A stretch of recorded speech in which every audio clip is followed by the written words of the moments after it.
All right, so the next section talks about errors.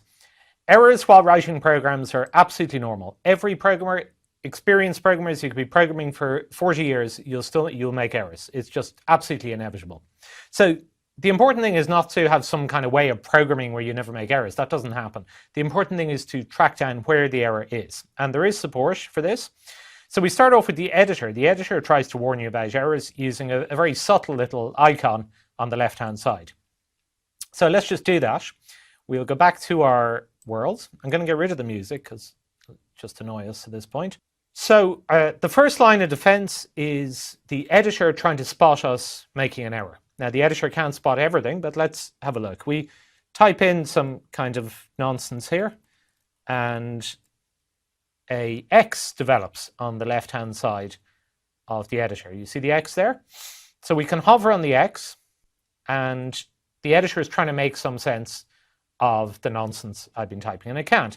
Now, the editor's error messages could be quite cryptic. That's the nature of the trying to figure out what the user is doing.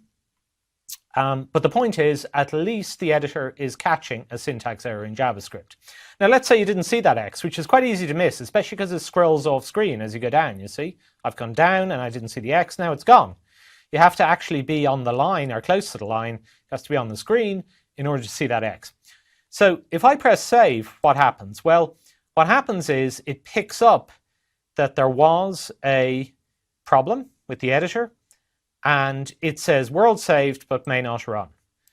So, okay, it is saved but may not run. If I get rid of the errors, the X vanishes and then save won't complain, it'll just save.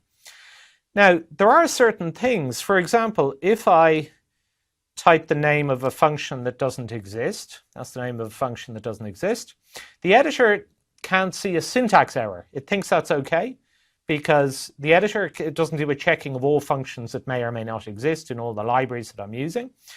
It's just checking basic syntax. So when I press save, everything's fine. But when I run, what will happen? I think I get a blank screen. And so I don't know if you know anything about JavaScript, but there's a thing called the JavaScript console. And in the JavaScript console, you can actually see where the error is. So let's just go back to the tutorial and see what it's saying. It says the editor warns you about errors. When you save the file, you're warned again. Some errors cannot be detected in the editor. That's important. You only find out when you run the program. If there are errors when you run the program, they may be displayed in the JavaScript console, which is F12 in some browsers. I'm on Chrome, it's Control-Shift-J. So here's my run page. If I press Control-Shift-J, it says this is not defined, this thing here. So it doesn't recognize that function name. So it's actually telling me where the error is and even the line number, I think. So there is a multi-stage apparatus for detecting errors. There are more subtle errors that maybe all of those things won't be able to detect, but it's important to know how the system supports error detection.